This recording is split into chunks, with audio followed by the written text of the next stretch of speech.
तो हमारा जो लेसन है lesson 5 Indigo flamingo book class 12th page number 49 part second. तो पेज नंबर 49 के क्वेश्चन देखेंगे। फर्स्ट क्वेश्चन, इससे पहले हम लोगों ने 3 क्वेश्चंस देखे थे स्टार्टिंग के। List the places that Gandhi visited between his first meeting with Shukla and his arrival at Champaran. हमें उन जगह की लिस्ट बनानी है जहाँ जहाँ गांधी जी ने भ्रमण किया था। ठीक है, कहाँ कहाँ भ्रमण किया था गांधी जी ने? तो यस्टरडे वी स्टडीड दिस कि उन प्लेसेस के नाम बताने जहाँ जहाँ गांधी जी ने भ्रमण किया था। Is that clear? Second question, what did the peasants pay the British landlords as rent? British लोगों को भारत देश के किसान क्या देते थे रेंट के रूप में, किराए के रूप में क्या देते थे? तो मेरे हिसाब से अभी हमारे लेसन में ये आया नहीं, क्योंकि अभी अपन ने पढ़ा नहीं है। सबसे पहले अपन क्वेश्चन देख रहे हैं। तो इंडिगो देते थे मेरे हिसाब से, है ना? अभी मैं भूल गया, अभी अपन पढ़ेंगे तो फिर से आ जाएगा वो। और उसके बाद what did the British now want instead and why? और ब्रिटिश लोग अब क्या चाहते थे उनसे और क्यों? तो ब्रिटिश लोग उन लोगों से कंपनसेशन चाहते थे, भत्ता चाहते थे, उसके बजाय वो पैसे चाहते थे कि तुम तो अब हमें नील मत दो, तुम तो हमें क्या दो? पैसे दो। क्यों चाहते थे ऐसा? क्योंकि अब इंडिगो जो है उसकी कीमत कम हो गई थी मार्केट में।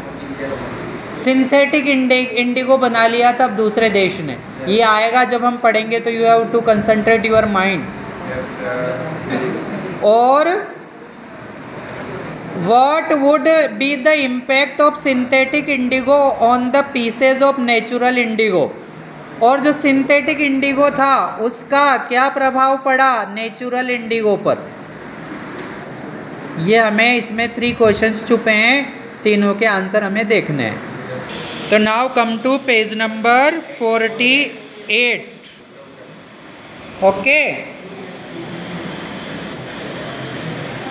तो गांधी जी मिडनाइट में उनकी ट्रेन आई 15 अप्रैल 1917 को। Kripalani was waiting at the station with a large body of students. तो कृपलानी जो थे वो उनका इंतज़ार कर रहे थे स्टेशन पर। Gandhi stayed there for 2 days in the home of professor Malkani, a teacher in a government school. और गांधी जी ने वहाँ पर 2 दिन के लिए वो रुके। किसके यहाँ पर? प्रोफेसर मलकानी के यहाँ पर गांधी जी रुके, जो कि एक टीचर थे गवर्नमेंट स्कूल में। कौन थे? Professor Malkani. It was an extraordinary thing in those days. Extraordinary मतलब अजीब बात थी उन दिनों में ये। Gandhi commented for a government professor to harbour a man like me in smaller localities. The Indians were afraid to show sympathy for advocate of home rule. तो बेटा, होम रूल एक आंदोलन था जो उस समय चलाया जा रहा था। और ये गांधी जी जो वहाँ पर रुके एक प्रोफेसर के यहाँ, इस गवर्नमेंट टीचर के यहाँ पर, ये बात बड़ी आश्चर्यजनक थी उस समय। तो क्यों आश्चर्यजनक थी ये बात? आप सुनेंगे इसका कारण। इसका कारण ये है कि उस समय अंग्रेज़ों के डर की वजह से कोई भी जो भारत देश का नेता था या भारत देश के लिए क्रांति करता था या होम रूल आंदोलन में जो शामिल था, ऐसे व्यक्ति को कोई भी सरकारी कर्मचारी अपने घर में शरण नहीं दे सकता था। उससे अच्छे से बोल भी नहीं सकता था। क्यों? क्योंकि अंग्रेज़ों को पता चल जाता तो फिर वो उससे बदला लेते थे। समझ में आया? तो आज भी ऐसा होता है बहुत बार। आज भी भारत देश में हम अच्छे से आज़ाद होकर आज़ाद नहीं, आज भी होता है ऐसा। मान लो कोई ऐसा व्यक्ति है जो दूसरों को डराता धमकाता है। अगर मान लो उसका किसी से द्वेष हो जाए, किसी से दुश्मनी हो जाए, तो बहुत बार आज भी ऐसा होता है कि दूसरे लोग भी उससे बोल नहीं पाते हैं। किसकी वजह से? है ना? उस भय की वजह से। तो ऐसा सेम यही बात कब थी? जब हमारा देश आज़ाद नहीं हुआ था। तो इसलिए इसको क्या कहा गया है? Extra ordinary thing. Is that clear everything? Okay. The news of गांधीजी's advent and of the nature of this mission spread quickly through Muzaffarpur and to Champaran. अब ये बात मुजफ्फरपुर और चंपारण में फैल गई। Sharecroppers from Champaran began arriving on foot and by conveyance. तो बेटा यहाँ पर conveyance what is its meaning? Its meaning कोई वाहन उनके पास जो भी उपलब्ध हुआ। To see their champion. तो चैम्पियन कौन थे उनके? गांधी जी थे। तो गांधी जी को देखने के लिए सब लोग भीड़ में इकट्ठा हो के आने लग गए। कोई वाहन से आ रहा है, कोई गाड़ी से आ रहा है, कोई पैदल आ रहा है। समझ में आया? क्योंकि गांधी जी के बारे में उस समय सबने सुन रखा था, भले देखा नहीं था। आज कोई ऐसे हम किसी के प्रिय नेता, किसी का प्रिय खिलाड़ी, किसी के प्रिय साधु संत आ जाएं तो सबको पता है कि सभी लोग ऐसे इकट्ठे होते हैं दौड़ दौड़ के। Muzaffarpur lawyers called on Gandhi to brief him. They frequently represented peasants groups in court. Muzaffarpur में जो लॉयर्स थे उनको भी उन्होंने उनसे भी गांधी जी की बात हुई। क्यों? क्योंकि वो लोग अक्सर कोर्ट में लड़ाई लड़ते थे, कोर्ट में किसी के हक की बात करते थे, नहीं करते थे। इस कारण से गांधी जी को उनसे बात करना थी। They told him about their cases and reported the size of their fees. तो लॉयर लोगों ने भी उनके केस के बारे में गांधी जी को बताया, उनकी फीस के बारे में गांधी जी को बताया। Gandhi ji chided the lawyers for collecting big fee from the share croppers. Gandhi ji को अच्छा नहीं लगा जब उन लॉयर्स की बात सुनी। उन्होंने डांटा उनको कि अरे यार, आप लोग गरीब किसानों से इतनी बड़ी बड़ी फीस लेते हैं, गलत बात है। आपको उनका काम कम फीस में करना चाहिए, फ्री में करना चाहिए। ही सेड, उन्होंने कहा, I have come to the conclusion that we should stop going to law courts. Taking such cases to the courts does little good where the peasants are so crushed and fear stricken. Law courts are useless. The real relief for them is to be free from fear. Most of the arable land in the Champaran district was divided into large estates owned by Englishmen and worked by Indian tenants. तो dear children, यहाँ पर क्या हो रहा है? अब गांधी जी ने उन लॉयर्स लोगों को, वकील लोगों को डांटा और उन्होंने कहा कि भाई आप फीस ज़्यादा ले रहे हो, फीस कम लो। और उन्होंने ये भी कहा यहाँ तक कि तुम लोग कोशिश करना चाहिए कि किसानों के जो छोटे मोटे केस हैं वो कोर्ट तक जाए ही नहीं, क्योंकि बेचारे किसान तो कोर्ट जाने से डरते हैं। उनको नहीं पता वहाँ भी उनके साथ धोखाधड़ी हो जाती है। तो उन्होंने कहा कि भाई उनके जो केस है छोटे मोटे वो तो कोर्ट के बाहर ही निपट जाएँ तो अच्छी बात है। क्यों? इज दैट क्लियर और नॉट? ऐसा उन्होंने उनको ज्ञान दिया। उस समय जो चंपारण जिले में जो ज़मीन थी वो बड़े बड़े स्टेट्स में बटी हुई थी। The chief commercial crop was Indigo. Commercial crop means व्यावसायिक फसल, व्यापारिक फसल, जिसको हम बेचकर लाभ कमाते हैं। This is known as commercial crop. Clear? जैसे कि शुगर कैन, गन्ना कॉमर्शियल क्रॉप है क्योंकि उसे खाने के लिए नहीं लेकिन बल्कि बेचने के लिए उगाया जाता था। The landlords compelled all tenants to plant 3/20 और 15% of their holdings with indigo and surrender the entire indigo harvest as rent. तो देखो उनकी ज़मीन का 15% भाग पर उनको इंडिगो उगाना पड़ती थी। मतलब ये फिक्स कर रखा था ब्रिटिश लोगों ने, वहाँ के लैंडलॉर्ड लोगों ने, कि इतने प्रतिशत भाग पर तो किसानों को क्या उगाना है? नील उगाना है। और वो किसे देना है? अंग्रेजों को देना है। इतना अत्याचार था। क्यों? तो आप सोच भी नहीं सकते कि गुलामी क्या होती है। मतलब जिनकी ज़मीन, उन्हीं की ज़मीनें छीन ली गई और उन्हीं से मजदूर की तरह उस पर काम करवाया जाता था, और उसमें से भी एक बहुत बड़ा भाग वापस अंग्रेज ले लेते थे। यहाँ तक कि उनकी फसलें खराब हो जाती थी तब भी लेते थे कि हम नहीं जाने, दो तुम तो तुम्हारा टैक्स।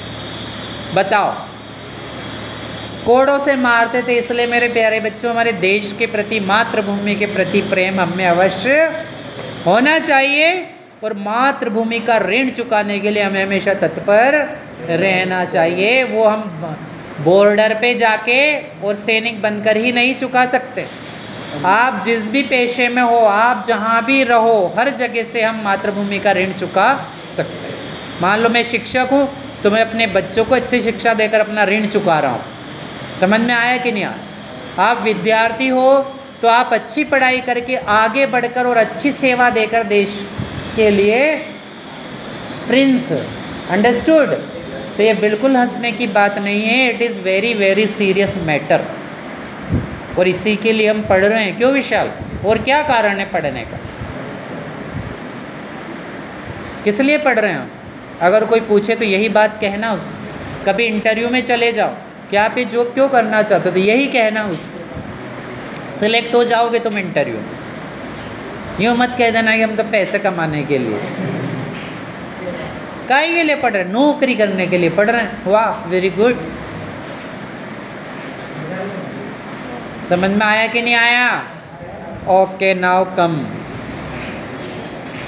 फिर this was done by long term contract. Presently the landlords learn that Germany had developed synthetic indigo. अब लोगों को पता चल गया था कि जर्मनी ने सिंथेटिक इंडिगो बना लिया। सिंथेटिक मतलब आर्टिफिशियल, नकली। क्लियर? दूसरा सिंथेटिक इंडिगो उन्होंने बना लिया। They thereupon obtained agreements from the share croppers to pay them compensation. तो कंपनसेशन का मतलब क्या है? भत्ता देना, पैसा देना। For being released from the 15% arrangement. तो अब अंग्रेजों ने क्या कहा कि भैया हमें तो तुम्हारा 15% अरेंजमेंट नहीं चाहिए, अब तो तुम हमें कंपनसेशन दो, भत्ता दो। क्लियर? तो आप लोगों का जो एक क्वेश्चन था, क्या उस क्वेश्चन का आंसर मिल गया आप लोगों को? Semi, have you got the answer of that question? This is your question. What did the peasant पे दे? अभी आप वापस से पढ़ेंगे, मैं पढ़ चुका हूँ, इसको समझा भी चुका हूँ, आप फिर से पढ़ेंगे तो you will get its answer. Is that clear और not? Okay children, now come. The share cropping arrangement was irksome. What is the meaning of irksome? का मीनिंग लिखेंगे दुखदाई, कष्टप्रद to the peasants, and many signed willingly, those who resisted engaged।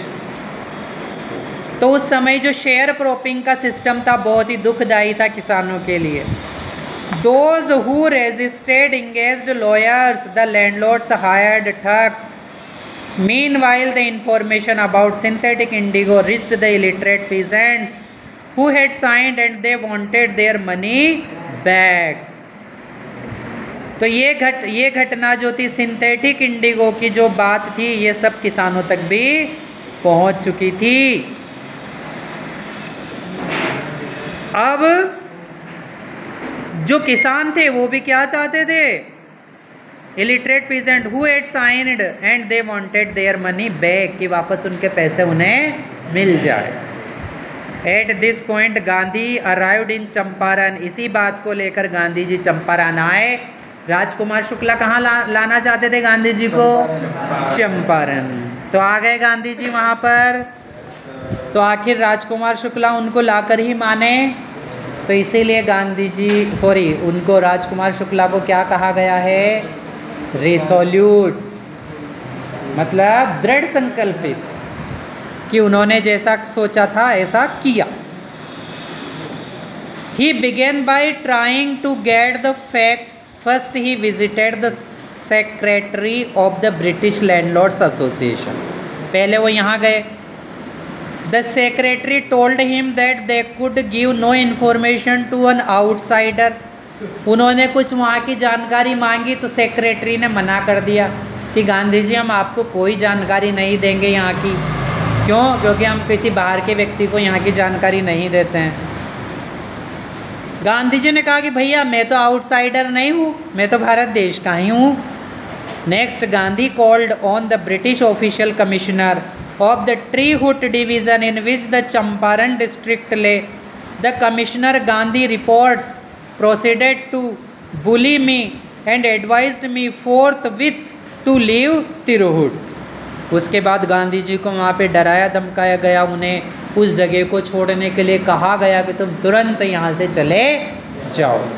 आज भी होता है ऐसा हमारे देश में. मैंने कहा ना, आज भी हमारा देश में हम सब स्वतंत्र होकर भी स्वतंत्र नहीं हैं. आज भी कई जगह हमें गुलामी जैसा लगता है. आज भी कई जगह गलत लोग हैं, दूसरों पर अत्याचार करने वाले लोग हैं, दूसरों को डराने धमकाने वाले लोग हैं, और उनका सबसे बड़ा रूप है आतंकवादी. और ऐसे छोटे छोटे भी कई हैं. तो ऐसा ही गांधी जी के साथ हुआ वहाँ. फिर क्या होता है? Gandhi did not leave, instead he proceeded to Motihari the capital of Champaran. Gandhi ji Champaran की जो कैपिटल है, राजधानी है, वहाँ चले गए Motihari. Several lawyers accompanied him, बहुत सारे वकील भी उनके साथ गए. At the railway station a vast multitude greeted Gandhi. Railway station पर कई लोगों को आए, वहाँ पर गांधी जी को सबने सलाम किया. He went to a house and using it as head quarter continued his investigations. Gandhi ji ने वहाँ की सब जानकारी ली. A report came in that a peasant had been maltreated in a nearby village. Maltreated मतलब बुरा व्यवहार करना, प्रताड़ित करना. तो उनको खबर मिली गांधी जी को कि भाई पास के गांव में किसी भारत देश के गरीब किसान को अंग्रेज़ों ने या उनके लोगों ने या जमींदारों ने क्या किया? दुर्व्यवहार किया उसके साथ. आज भी करते हैं बहुत सारे लोग. क्यों? होता है कि नहीं होता है आज भी. Gandhi decided to go and see. The next morning he started out on the back of an elephant. He had not proceeded far when the police superintendent's messenger overtook him and ordered him to return to town. और फिर गांधी जी ने वहाँ पर यात्रा की, है ना, और एलिफेंट की बैक पर, और फिर गांधी जी के पास जो वहाँ का एसपी था, है ना, उसका मैसेज आता है और उसके बाद उनको ऑर्डर दिया जाता है कि भाई आप इस शहर को छोड़कर चले जाएं. So dear children, this is the end of the second part and now come to your question and answers. तो पहले क्वेश्चन में तो आप लोग खुद लिख लेंगे. कौन कौन सी प्लेसेस के नाम लिखेंगे आपको इसमें से लेसन में जो हमने पढ़ा है, जैसे मुजफ्फरपुर है, चंपारण है, अहमदाबाद है, केलकटा है ना. Will you right this? Okay. And second, What did the peasant pay the British landlords as rent? क्या देते थे वो? तो यहीं से आप लोग you have to prepare yourself your answer. Please take your pen. आप खुद अपना आंसर बनाएंगे. तो the peasants you have to start from this. यहीं से शुरू कर लीजिए अपना आंसर. The peasants paid. पे को क्या करेंगे? पेड कर देंगे. PAID.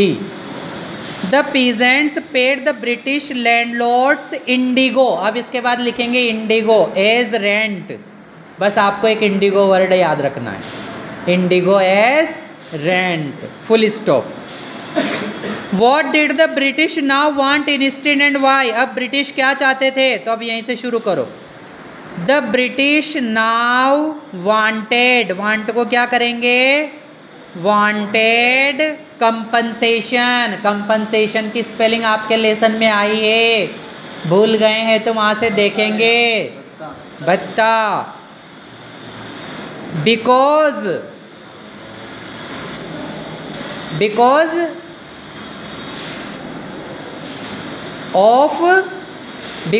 Of the invention of synthetic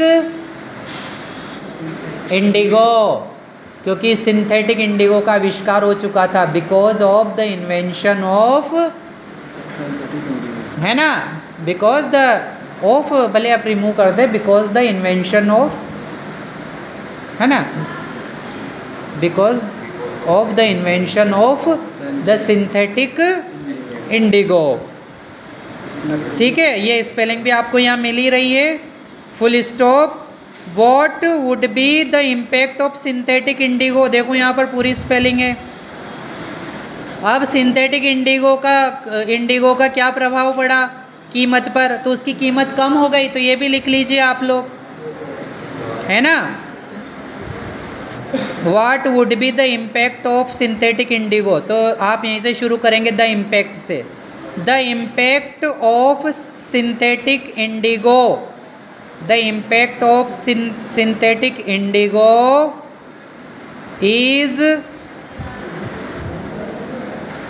is the fall, FALL, is the fall of the prices of natural indigo. See the question, of the prices of the natural indigo, यानी natural Indigo के price में कमी।